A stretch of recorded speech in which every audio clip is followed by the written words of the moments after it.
See, I feel like it's time for us to like go away from here, you know what I mean? I've been thinking about it for a long time. See, let's go to Africa. Yo, I've never been more serious in my life. I mean, we've been to the islands, we've been everywhere. Who says we can't go to Africa? That's our dream, to go to our homeland, where our roots are. In this fall, man, it's very tough. In this fall, I'm going to take my talents to South Beach. We're taking our talents to Africa. Africa? Africa? No. What? What? Wow. Oh my God, this is big news.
Good morning, good afternoon, good evening, wherever you're joining us from.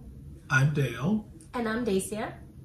And we are founders of Off the Wheel, a membership community of Black Americans who have decided to jump off of the wheel that is America and onto our chosen African countries.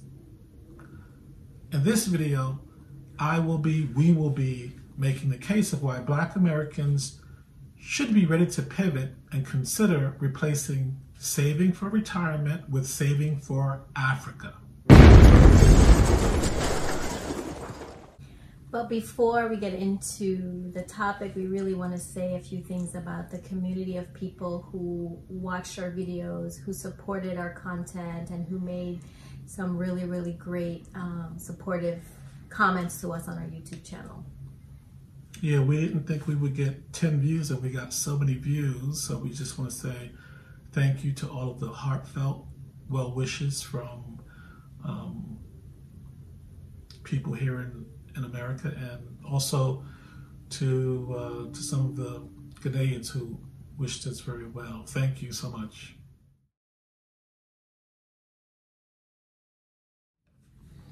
Our aim is to first share our transition from Brooklyn to Accra, to provide useful and actionable content across our YouTube, Instagram, Clubhouse, and newsletter channels to our members and viewers. And secondly, we hope to inspire and recruit more like-minded Black Americans to get off the wheel and join our family by becoming a member. Membership information is on our website at offthewheel.info. Now, we're going to be covering many topics, from the instructional, literally how to get off of the wheel, to the informational. So whatever your fancy is, whatever your interests are, startup investing, neighborhoods, healthcare options, real estate investing, Airbnb, we'll have something for you. And if you haven't already, don't forget to watch our first video episode to find out more about us personally. So subscribe to this channel so you will be alerted on new YouTube releases and you won't miss a beat. And take a sneak peek at one of our upcoming topics around economics. The economics of Black Americans moving to Africa. The impact or the economic boost of the US dollar in Ghanaian neighborhoods and the country. When a Black American moves into Ghana with their income and assets, how does that translate economically, both for that American's wealth and just as importantly, the neighborhood they're moving to. We will examine the economic benefits of a Black American dollar spent in Ghana. Also, take a look at our merchandise store for the latest way to express your excitement and pride in getting off of the wheel one day.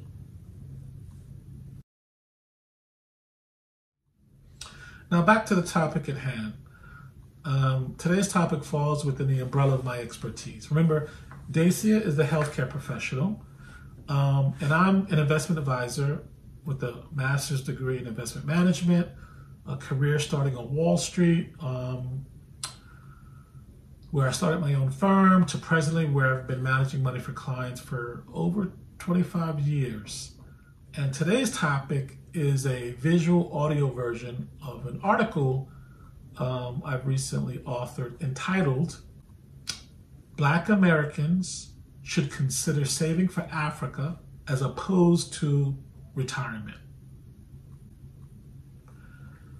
Black Americans should give serious consideration to amend and update our traditional retirement plan to make a new retirement saving plan that inserts Africa as the end goal, to consider Africa as a financial destination instead of the Social Security finish line.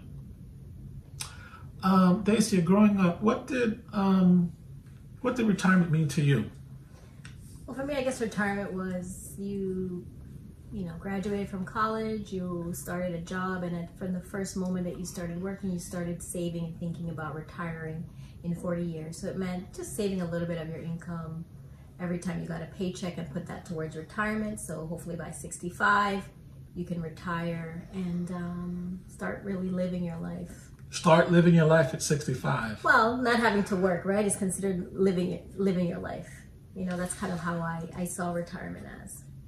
Well, retirement in America has been characterized as the coordination of financial assets and revenue streams so that at some point in the future, when you're old, you can live without working just on these revenue streams and assets.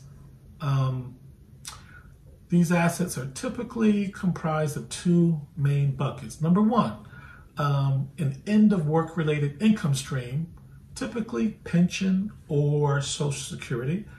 And number two, additional savings by the worker, either through a 401k plan or some other means. So from this first bucket, let's see some background information on Social Security. Social Security was designed to be supplemental income. Here in America, both the worker and the employer pay some tax each pay period into the system. A citizen would work for most of their lives, then be eligible to receive benefits starting at a particular age. At first it was 65, currently it's 62. This old age benefit was determined by how much you put into the system over your working lifetime. This age-old program, which is a government-guaranteed basic income payout, is used to cover a lot of expenses. But these days, that payment doesn't go as far as we'd like it to go. So we're forced to complement that payout with savings of our own. And for many of us, the complement is a form of a company 401k plan that we use to save for retirement. So in the second bucket, let's see some background information on the relationship between pension and 401k. Pension plans date back to post-war promises the government made to veterans. Workers had defined benefit pensions as a primary retirement option. Pensions were designed to provide set payoffs for life.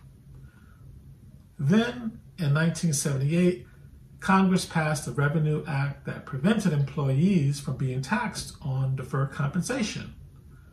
In 1980, the first official 401k plan was born.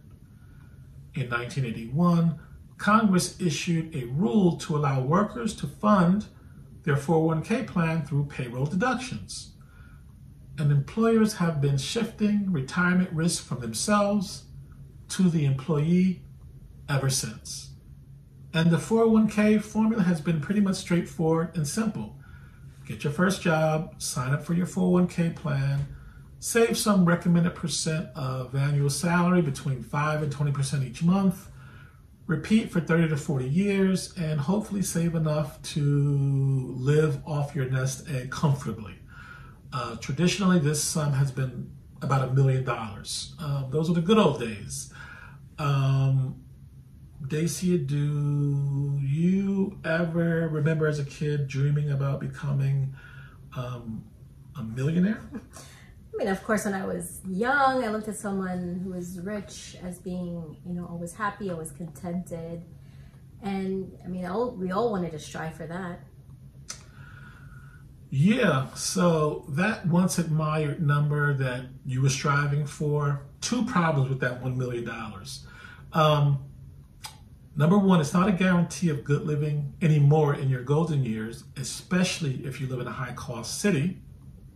And number two, it's harder to even get that $1 million for many people in this ever-changing and evolving economy and workplace landscape, gig economy, part-time work, employers not being loyal. But let's stick with that $1 million for the moment.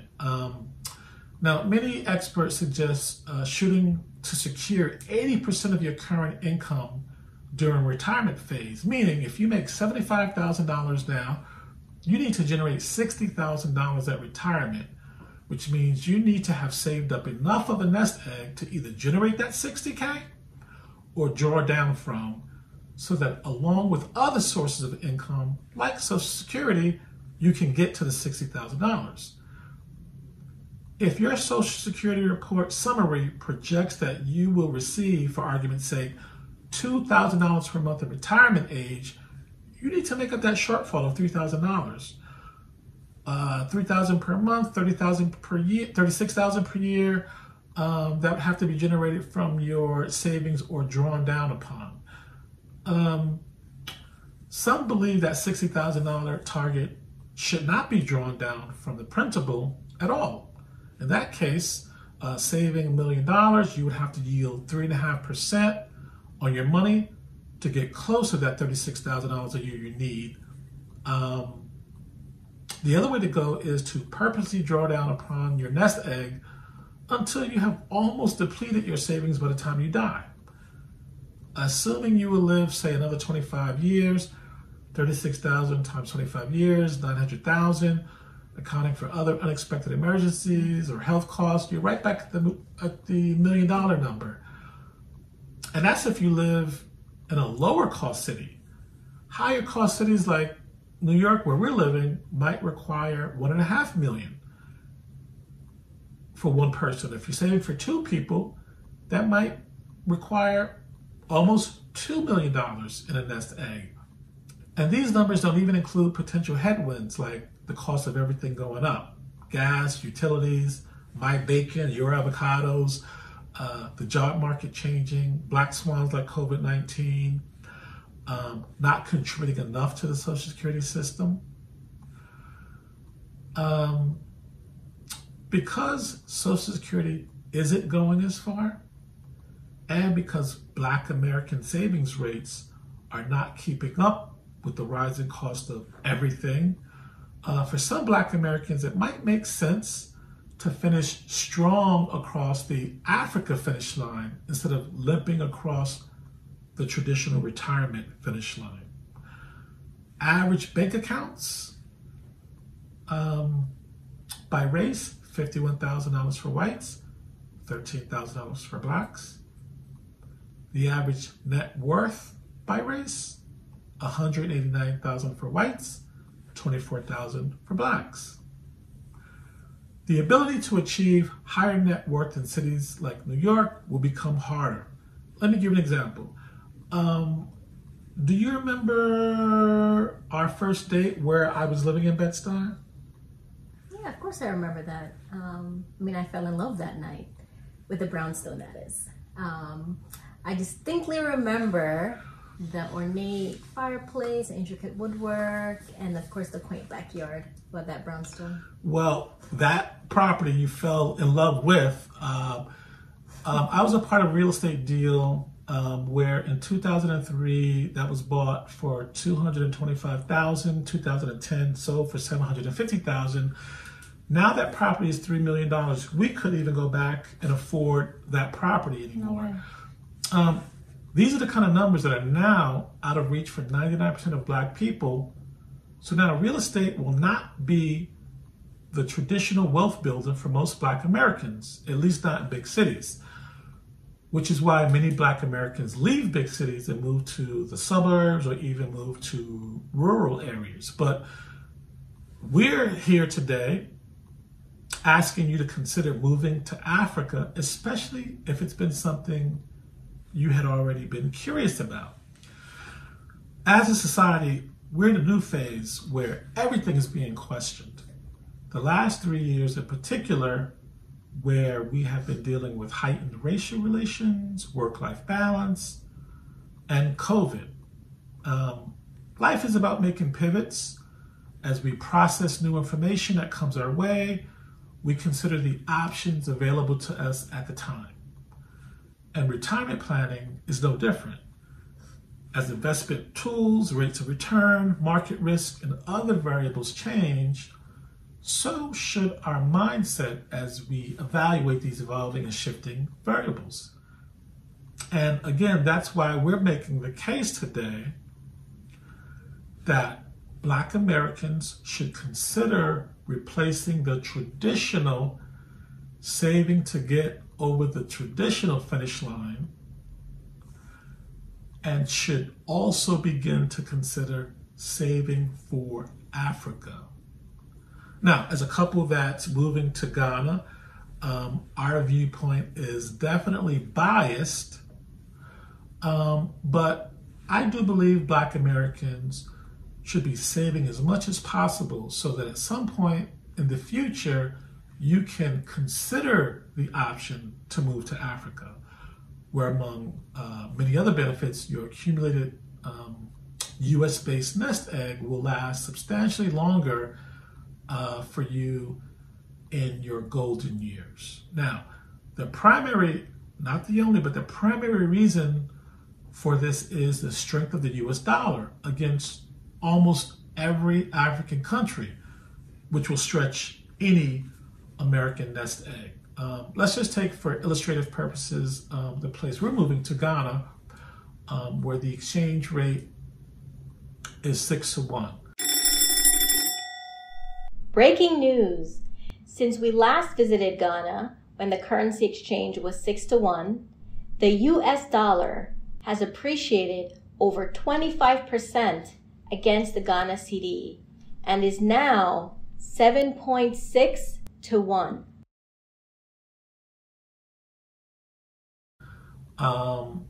Let's look here at how different Ghanaian cedi dollar amounts translates to US dollar amounts.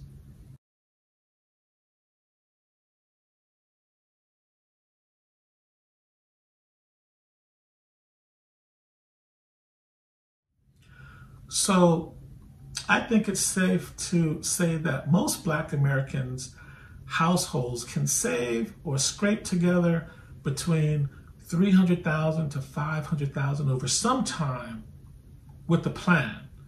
$500,000 will not be enough to retire in a big city on, but $500,000 can secure you great housing with spending power to spare in Ghana and in other African countries.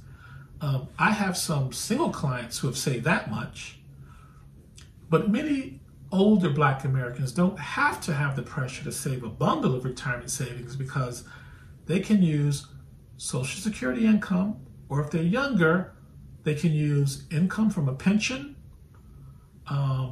let's say working in education and government, police and fire, prisons, transportation, and healthcare are some of the industries. I have 40-something-year-old clients who have put in 20 years to receive full pension and are making plans to move. These are people who will be getting $40,000 to $60,000 per year from their pension.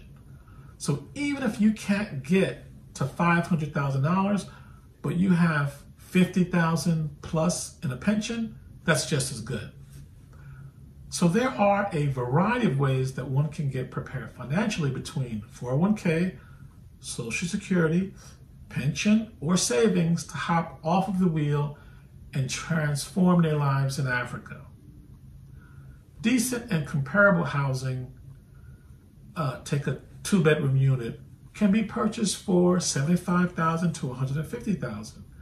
That same housing would cost $250,000 to $350,000 here in the States, and between $400,000 and $700,000 in cities like New York. In a future video, we will get very detailed about housing expenses that a Black American can expect once you make the transition. But today, let's do a quick skim over some housing expenses to drive home the point. If we take the 4 biggest household expenses of a typical household, they are housing, transportation, food, and healthcare. In a city like New York, the order might be rearranged to housing, food, healthcare, then transportation. In Ghana, transportation is similar. Healthcare can be less expensive.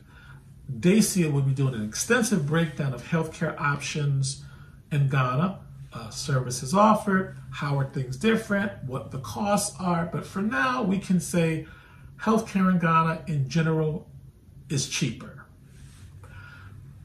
And food can go either way. If you need to have your familiar brands that you're accustomed to here in America, you will pay a premium. But if you can wean yourself off of these brands and adopt new replacement brands, your food costs could be less expensive. Housing is where a Black American will really see their dollar go far. In Ghana, we have seen single bedroom apartments between $30,000 and $50,000 and 4-bedroom apartments between $90,000 and $140,000. In Ghana, you will be buying your home cash. While there are mortgage options available, they're not really available. Look out for another video where we will share the process we went through personally when we volunteered ourselves to be guinea pigs in an experiment by a major Ghana bank for a mortgage product they were thinking about creating. So overall, living in Ghana will be less expensive than almost every American city, and 100% cheaper than living in big cities like New York City. And I will be doing a multi-part series about how Black Americans can invest in Ghana real estate, whether they're moving or even if they're not moving and have no plans on moving, they can still take part in investing. But for now, you could consider investing in something small, maybe even vacationing into your home purchase. In the meantime, monetizing it through rental or other Airbnb options, and having the option of moving to it one day in the future if you wish. But once you make the decision to start saving for Africa, the possibilities are endless. If you need help working through some of the numbers and creating a financial plan, you can contact me offline, as I've been assisting my clients on working out the economic feasibility for them of moving from America to Africa. Dacia, I think you had mentioned one of your colleagues saying, why are you guys moving to a third world country? And I always thought it was interesting that many Black Americans here in America live in a first world country, but live a third world existence. And why not live a first world experience in a developing country? It's just something that I always thought about. Today we have talked about how saving for Africa can benefit Black Americans who are making the move to Africa. But we plan on continuing the discussion to talk about how that move can benefit Ghana beyond the economic multiplier. That includes creating business partnerships with local Ghanaians. And what makes our membership community different from other social clubs is that we want to see a win-win for everyone. We believe that this great migration can benefit Black Americans who are moving to Ghana, and more importantly, Ghana, the country, and in the neighborhoods we move to. So, let's summarize. Number one, we're leaving you with the exercise of at least asking the question, why would a life planned out in Africa not be ideal or better? We'd love to hear your thoughts. Number two, if you're interested in moving, your US dollar will go a long way towards the biggest expense in a household, housing. Number three, with the proper plan and a little time, you can save enough money to secure better housing than you have in the States, space-wise.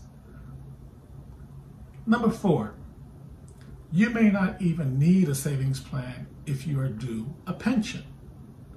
Number five, at minimum, you should consider buying a home or an apartment and attempt to monetize it until you either move there or vacation there. Number six, even if you never plan on moving, your US dollar can benefit real estate development while you earn a great return on investment. Today's illustrative example used Ghana as the destination country, but we will cover other countries in the future as well, as we have members moving to Senegal, Liberia, the Gambia, and Kenya.